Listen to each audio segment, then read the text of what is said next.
May 3rd, 1915, one day after the Second Battle of Ypres. Wild poppies are already beginning to bloom between the crosses that mark the graves of thousands of fallen soldiers.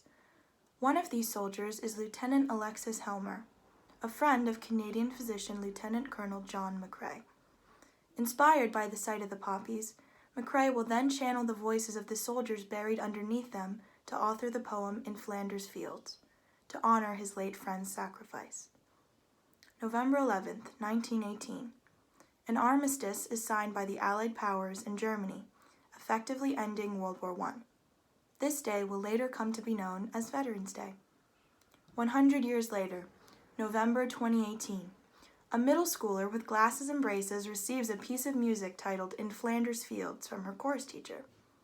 She listens as her teacher reads the poem and the brief biography on the inside cover of her music.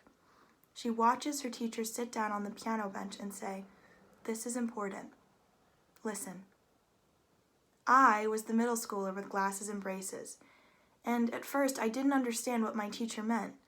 In the beginning, the piece was just notes I had to learn, rhythms I had to nail down. I was so focused with the musical technicalities that somehow I managed to miss the most crucial detail, the meaning of the words I was singing. It wasn't until after I learned the notes and rhythms that I started to see the song differently. One morning as I was practicing, it struck me. We are the dead.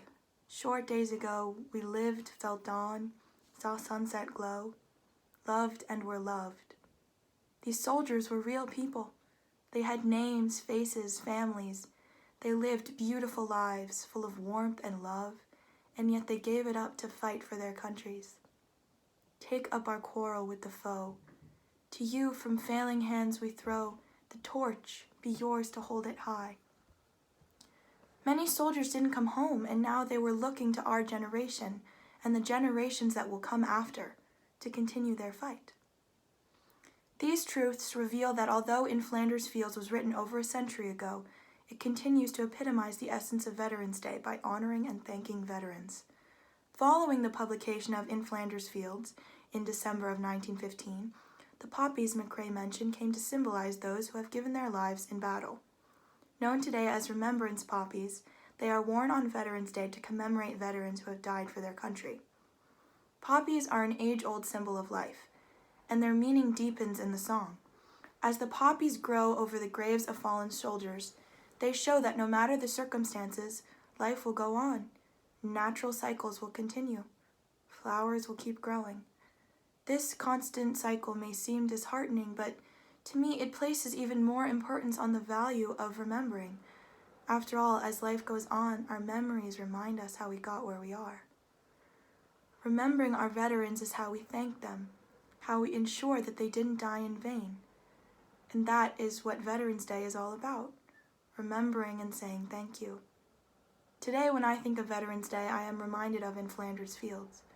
When I listen, the music brings me to that field of remembrance poppies, and in doing so, I make a connection to the soldiers. And through music, the force that binds us all, I can thank them. Happy Veterans Day.